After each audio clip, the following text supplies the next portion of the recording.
So, the season premiere of Blessings kicks off with a really simple family motto, but believe me, it ends with a crisis that completely shatters the fabric of time.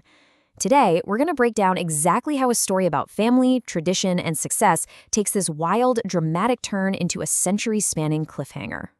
Okay, so this one phrase, it is literally the heart and soul of the Lian family and their pastry shop, Shiji. It's their motto, a promise that's been passed down from their ancestors.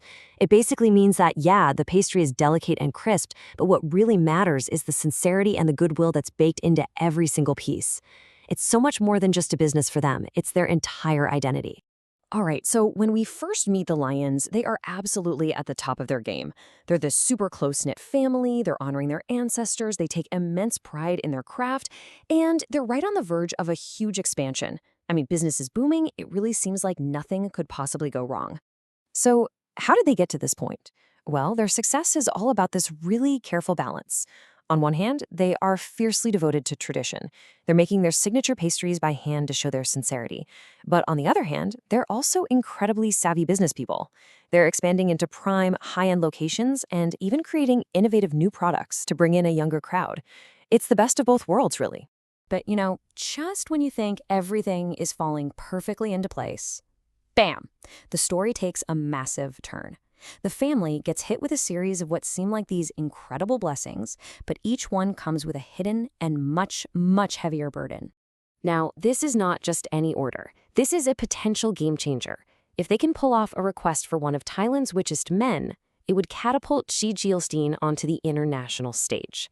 It's a huge risk, especially since this rare pastry can only be made by one person in the family. But the reward? It's just too big to pass up. And the blessings seem to keep coming on the home front, too. After 2 long years of IVF, Daxi and his wife Xuan get a positive pregnancy test. They are just over the moon, already planning for the baby's future. But that hope is so brutally cut short when a doctor's visit confirms the test was a false positive. The emotional devastation is just immediate and totally profound. As if that wasn't already enough, disaster strikes the business. While he's defending his apprentice's brother from some thugs, Uncle Yang, the patriarch and the only person who knows the secret to that perfect Bijan pastry, gets his wrist badly injured. The one person they absolutely need for that massive order is now completely out of commission. So now the family is completely backed into a corner. They've accepted this huge reputation-defining order with no way to actually produce the main product. The clock is ticking, and every single path they take to try and solve this problem just leads to another dead end. You can just feel the walls closing in on them. First, Uncle Yang is injured. Then his apprentice Q-san's attempt to make the pastry is a total failure. Finally, their last hope, a master chef in Macau who supposedly also knew the recipe, turns out to have died a year earlier. Every single door has just been slammed shut.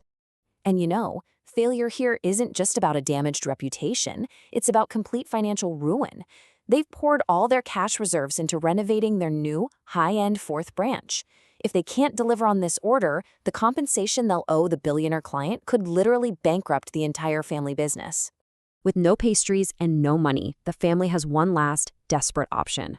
Daxi decides he has to meet with the client's assistant, a guy named Eddie, to try and explain the situation, just hoping, for some kind of understanding or compromise. But this is no ordinary business meeting. The moment Daxi walks in, any hope of a professional negotiation just vanishes. Eddie completely dismisses any talk of business and immediately starts pressuring Daxi to drink, making it crystal clear that any cooperation depends on him playing along.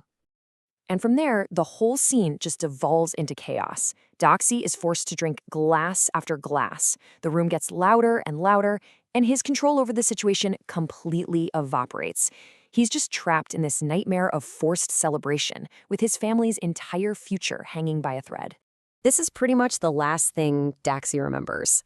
Just a moment of pure confusion and helplessness as he feels himself slipping away, completely overwhelmed and unable to fight back.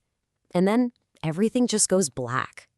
But Daxi doesn't wake up in his bed with a massive hangover. He wakes up to the most shocking twist imaginable, a moment that changes the entire story and launches the season into a direction you would never, ever expect. His first sensation is being pulled from a river by a woman. He looks around, totally dazed and confused, and he sees all these people dressed in clothes that look like they're from a historical drama. Nothing makes sense. He's convinced it has to be a prank, some kind of elaborate joke. So Daxi is demanding to know what's going on, insisting that it's the year 2018. But the woman who saved him just looks at him with this mix of pity and confusion. And that's when she delivers the unbelievable news. He's not in 2018. It's the year 1918.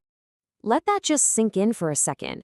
He hasn't just been moved across town. He has been thrown 100 years into the past.